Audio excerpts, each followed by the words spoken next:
తిన్నది వాడి గూడెన్ని అడవిని నాశనం చేసి వాయులింగాన్ని తెచ్చుకుంటా. తిన్నడు సామాన్యుడు కాదు. అతన్ని దాటి వాయులింగాన్ని చేరడం అసాధ్యం. వాయులింగం మీద దుర్మార్గుల చూపు పడింది.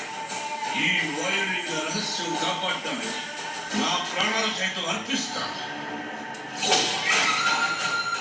ఈ గూడెంలో ఏ బిడ్డకి ఆపద రానివ్వను. ఇది నా ఆన, తిన్నది ఆన.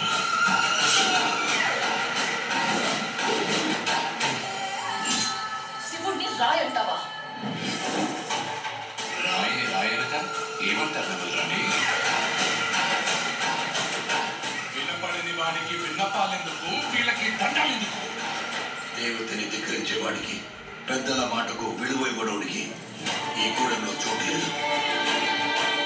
ముందు ఆ రాయి తీసుకెళ్లి అడవిలో పడేస్తే కానీ నీకు పిచ్చి తప్పదు. తప్పు మావా, అలా అనకూడదు.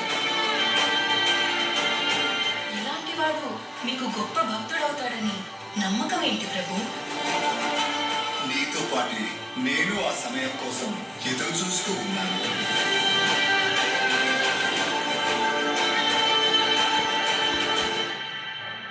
రుద్రా,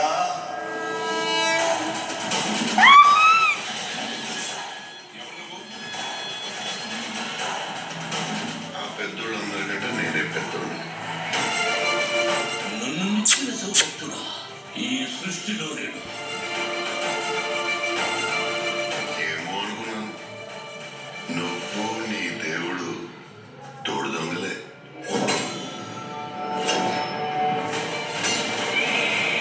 శివయ్య అని మనసారా పిలువు. అది జన్మలో జరగదు. ఓ సంతటోడివా?